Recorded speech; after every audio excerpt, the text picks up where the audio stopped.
പ്രിയപ്പെട്ട പ്രവാസി സുഹൃത്തുക്കളെ, എല്ലാ മാസവും 1-ാം തീയതി അക്കൗണ്ടിൽ സാലറി വരുമ്പോൾ എല്ലാവർക്കും വളരെ സന്തോഷമാണ്. എന്നാൽ മാസം പകുതിയാകുമ്പോഴേ ഇത്രയും പണം എവിടെ പോയി എന്ന് ചിന്തിച്ച് നിങ്ങൾ തല പുകഞ്ഞിട്ടുണ്ടോ? എങ്കിൽ നിങ്ങൾ ഒറ്റയ്ക്കല്ല. പണത്തിന് കൃത്യമായിട്ടുള്ള ഒരു വഴികാട്ടി ഇല്ലാത്തതാണ് ഇതിന്റെയൊക്കെ പ്രശ്നം.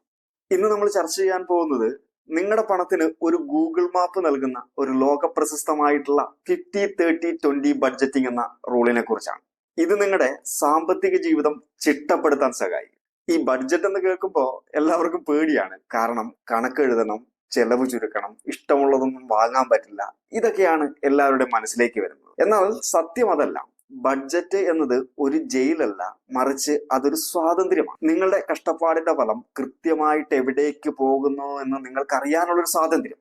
ഈ അറിവില്ലായ്മ കൊണ്ടാണ് നമ്മൾ പലപ്പോഴും അനാവശ്യ ചെലവുകൾ പെട്ടുപോകുന്നതും മാസാവസാനം കടം വാങ്ങേണ്ട ഒരു അവസ്ഥ വരുന്നത്. അങ്ങനെയാണ് നമ്മുടെ സാമ്പത്തിക ലക്ഷ്യങ്ങളൊക്കെ വെറും സ്വപ്നങ്ങളായി ഒതുങ്ങിപ്പോകുന്നത്. ഈ അവസ്ഥയ്ക്ക് ഒരു മാറ്റം വരണ്ടേ? വളരെ ലളിതമാണ്. നിങ്ങളുടെ കയ്യിൽ കിട്ടുന്ന ശമ്പളത്തെ 3ആയിട്ട് വിഭജിക്കുകയാണ് ഇത് ചെയ്യുന്നത്. ആദ്യത്തെ 50% ആവശ്യങ്ങൾക്ക് വേണ്ടി അഥവാ നീഡ്സിന് വേണ്ടി ഉപയോഗിക്കുക. ഇത് നിങ്ങളുടെ ജീവിതത്തിൽ ഒഴിച്ചുകൂടാൻ പറ്റാത്ത ചെലവുകളാണ്. ഇത് കൊടുത്തില്ലെങ്കിൽ നിങ്ങളുടെ ജീവിതം മുന്നോട്ട് പോകില്ല. ഉദാഹരണത്തിന് റൂം വാടക, അല്ലെങ്കിൽ നാട്ടിലെ വീടിന്റെ ലോണിന്റെ EMI, ഭക്ഷണത്തിനുള്ള പൈസ, വെള്ളം, വൈദ്യുതി ബില്ല്, യാത്രാ ചിലവുകൾ, കുട്ടികളുടെ ഫീസ്, ഇൻഷുറൻസ്, ഇതിനെയാണ് നീഡ്സ് എന്ന് പറയുന്നത്. അപ്പൊ നിങ്ങളുടെ വരുമാനത്തിന്റെ പകുതിയിൽ കൂടുതൽ ഈ ആവശ്യങ്ങൾക്കായി ചിലവാക്കുന്നുണ്ട് എങ്കിൽ നിങ്ങളുടെ വരുമാനം കുറവാണ് എന്നാണ് അതിന്റെ അർത്ഥം.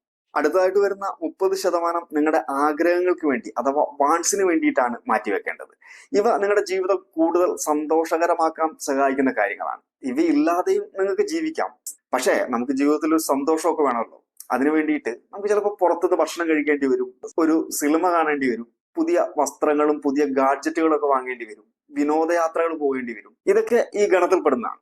നമുക്ക് ഏറ്റവും അധികം നിയന്ത്രിക്കാൻ സാധിക്കുന്നതും നമ്മൾ സാമ്പത്തികമായിട്ട് എവിടെയെങ്കിലും സ്റ്റക്ക് ആവുന്നുണ്ടെങ്കിൽ നമുക്ക് ഏറ്റവും കുറയ്ക്കാൻ കഴിയുന്നതും ഇതിലാണ്.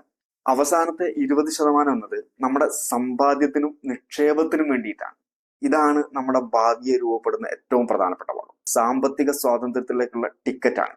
ഈ 20% ഉപയോഗിച്ച് നിങ്ങൾ ചെയ്യേണ്ട കാര്യങ്ങൾ ഇതൊക്കെയാണ്. കടങ്ങൾ തിരിച്ചടയ്ക്കുക, പ്രത്യേകിച്ച് ക്രെഡിറ്റ് കാർഡ് പോലുള്ള ഉയർന്ന പലിശയുള്ളവ. നിങ്ങളുടെ എമർജൻസി ഫണ്ട് ഉണ്ടാക്കുക, നിങ്ങളുടെ സ്മാർട്ട് ലക്ഷ്യങ്ങൾക്കായിട്ട് മാറ്റിവെക്കുക. അതേപോലെ മ്യൂച്വൽ ഫണ്ടിലോ മറ്റ് നിക്ഷേപങ്ങളിലോ നിക്ഷേപിക്കുക.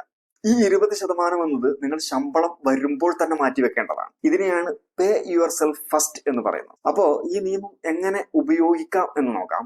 അടുത്ത മാസം നിങ്ങൾക്ക് സാലറി വരുമ്പോൾ ഈ 3 വിഭാഗങ്ങളായി അതിനെ തരംതിരിക്കും. ഒരു ഡയറിയിലോ മൊബൈലിലോ ആപ്പിലോ നിങ്ങളുടെ ചെലവുകൾ കൃത്യമായിട്ട് ട്രാക്ക് ചെയ്ത് നോക്കൂ. നിങ്ങൾക്ക് എവിടെയാണ് കൂടുതൽ പണം ചെലവാകുന്നതെന്ന് നിങ്ങൾക്ക് തിരിച്ചറിയാൻ സാധിക്കും. 50-30 റൂൾ എന്നത് തുടക്കം മാത്രമാണ്. നിങ്ങളുടെ സാഹചര്യങ്ങൾക്കനുസരിച്ച് ഇതിൽ ചെറിയ മാറ്റങ്ങളൊക്കെ വരുത്താം. പ്രധാനപ്പെട്ട ഒരു കാര്യം എന്നത് നിങ്ങളുടെ ഓരോ രൂപയ്ക്കും ഓരോ ലക്ഷ്യമുണ്ടായിരിക്കണം എന്നാണ്. നാളെ നമ്മൾ സംസാരിക്കാൻ പോകുന്നത് ഈ 20% സമ്പാദ്യത്തെ കാർന്നു തരുന്ന ഏറ്റവും വലിയൊരു ശത്രുവിനെ കുറിച്ചാണ്. കടം. കടക്കണിയിൽ നിന്ന് നമുക്ക് എങ്ങനെ ശാശ്വതമായി രക്ഷപ്പെടാമെന്ന് നാളെ നമുക്ക് ചർച്ച ചെയ്യാം.